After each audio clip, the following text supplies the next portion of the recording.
안녕하세요. 책 읽어주는 사라예요. 오늘은 코이케 르노스케의 생각 버리기 연습이라는 책을 읽어드릴 거예요. 그 중에서 제가 너무너무 감명 깊게 보았던 버리기라는 챕터를 읽어드릴 거예요. 지금부터 함께 따라가 볼까요? 6. 버리기. 청소나 정리정돈을 할 때 중요한 것은 물건을 그때그때 정리하는 것이다. 어차피 나중에 쓸 것을 매번 치우기가 귀찮다고 생각할지도 모른다. 하지만 물건을 치우지 않고 늘어놓으면 그것이 눈에 띌 때마다 마음이 쏠려 정보 처리를 하다 보니 여러 가지 잡음과 같은 생각들이 마음에 들끓어오르기 시작한다. 따라서 꼭 필요한 것만 내놓고 쓰는 습관을 들여야 한다. 현대인에게 특히 중요한 문제는 인터넷이다. 꼭 인터넷을 써야 할 경우가 아니라면 인터넷 연결선을 빼놓도록 권하고 싶다. 무슨 일을 하든 언제나 인터넷에 연결될 수 있다는 것을 마음이 기억해내면 여러 가지 웹사이트나 블로그에 관한 생각들이 들끓게 돼 일에 대한 집중력을 방해한다. 좀 귀찮더라도 필요할 때에만 인터넷의 연결선을 꼽는 버릇을 들여보자. 이렇게 꼭 필요한 것만 내놓고 살려면 서랍이나 벽장에 늘 빈 공간이 있어야 한다. 물건을 이것저것 사들이거나 얻어오지 않으면 빈 수납 공간을 마련해 두기도 쉬울 뿐 아니라 이건 내 거라는 생각도 덜하게 되고 생각의 잡음을 줄이는데 아주 유용하다. 따라서 필요이상으로 물건을 소유하지 말자. 물건뿐만이 아니라 무엇에든 집착하지 말자. 이 장에서는 물건을 버릴 때의 마음가짐에 대해 이야기하겠다.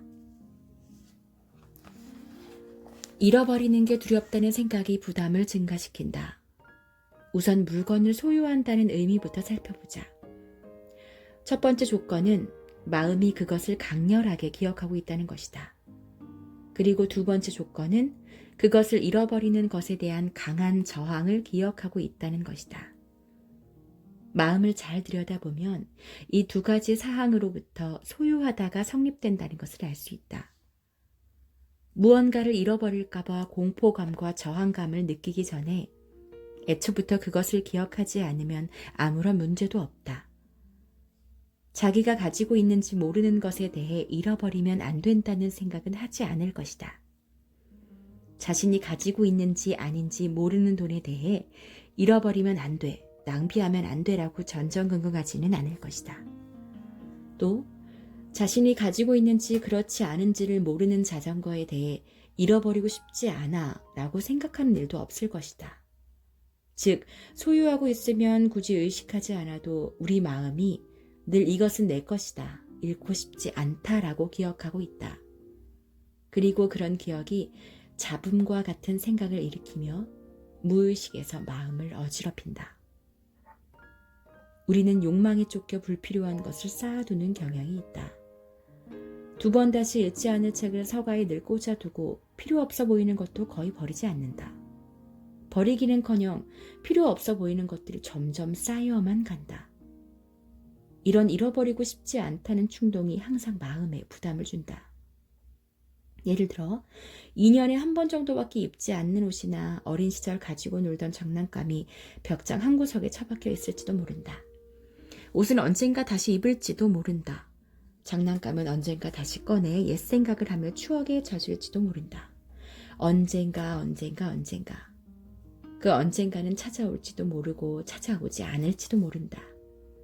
그 언젠가가 찾아와 사용하게 된다고 할지라도 그때까지 그것을 계속 가지고 있었다는 마음은 희미하게 기억할 것이다. 표면적인 의식에서는 잊어버렸을지라도 그것을 본 순간 이것은 내 것이잖아 라고 곧 인정하게 된다. 이렇게 쉽게 인정할 수 있다는 것은 그것이 기억의 데이터베이스에 깊이 새겨져 있다는 뜻이다. 그리고 그만큼 은밀하게 계속 그것에 대해 생각했던 것이다. 아마 그것에 대해 생각할 때마다 아무래도 버리는 게 좋을까? 라고 망설였을 것이다.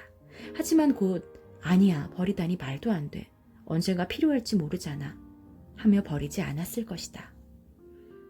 버리지 않는 것에 대해 자기 안에서 변명을 하고 있는 셈이다. 결국 이것을 잃어버리고 싶지 않거나 잃어버리면 안 된다는 긴장감이 생기고 그것을 늘 가슴에 품고 다니게 된다. 동시에 버리는 게 좋지 않았을까?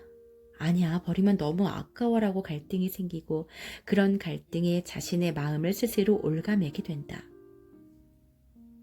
하지만 왜 스스로에게 그런 변명을 해야 하는가 하면 사람은 물건을 버리고 싶어 하는 충동도 가지고 있기 때문이다. 가지고 있는 것을 잃고 싶지 않다, 잃을까봐 두렵다는 생각이 결국 스스로의 부담을 증가시키는 원흉임을 누구든 마음 깊은 곳에서부터 알고 있다. 잃어버리는 것에 대한 저항감과 공포감이 증가하면 마음도 어지러워진다는 것을 알고 있기 때문이다. 버릴 수 없어 두는 것이 늘어날수록 기억의 데이터베이스도 점점 복잡해지고 기억할 수 없는 것도 늘어난다. 기억할 수 없는 것이 늘어나면 현재 자기 마음의 상태를 인식하는 능력, 자신의 마음을 구석구석까지 넓게 훑어보는 능력, 자기 통제 능력이 줄어들게 된다. 그것은 자기 마음속에서 의식화할 수 없는 정보가 늘어나기 때문이다. 물건을 버리지 않고 두고 싶다는 번뇌와 버려버리고 싶다는 솔직한 충동, 이 상반된 두 가지가 일으키는 갈등을 생각하면 기분이 나빠진다.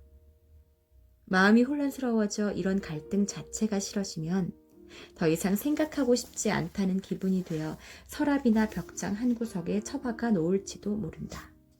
예를 들어 과거에 아는 사람에게 받은 편지를 읽을 때마다 기분이 나빠지지만 막상 버리지는 못하고 있다.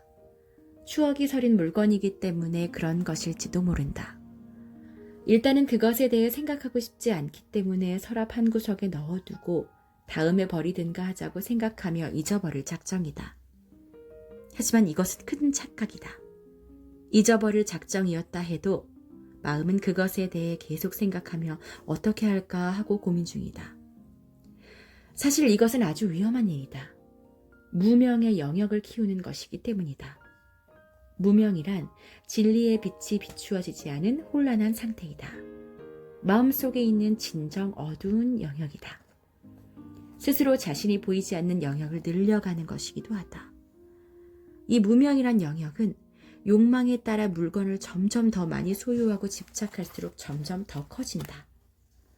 물건을 수집할 정도로 집착이 강해지면 다른 일을 하다가도 문득 이것은 내 수집품 중에 아직 없는 건데 가격이 얼마나 되나? 하는 생각이 들어 방해가 될 정도가 된다. 너무 집착이 강해지면 어느새 0.1초 중 0.5초는 그것에 대해 생각하고 있다.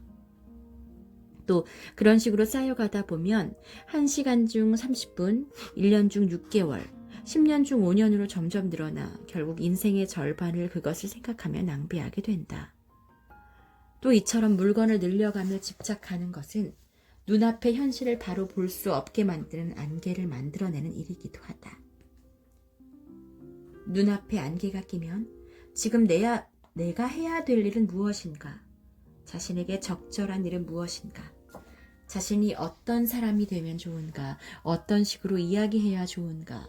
다른 사람의 이야기를 어떻게 들어주면 좋은가 등의 순간적인 판단이 둔해진다.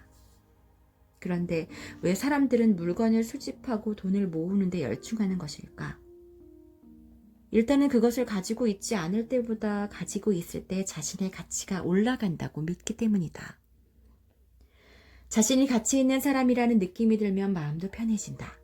무언가를 원하는 것은 거꾸로 말하면 그것이 없으면 불안하고 부족한 느낌이 들어 괴롭다는 의미이다. 이런 괴로움은 왠지 불행하고 무언가 모자라는 듯한 느낌을 주어 그것을 꼭 가져야지 하는 마음이 들게 한다. 그리고 그것을 손에 넣으면 일단은 괴로움이 사라져 기쁘다. 하지만 그 습관부터 이것을 소유하지 못했던 때로 다시 돌아가면 어떡하지? 하고 불안해하는 새로운 괴로움이 생겨난다.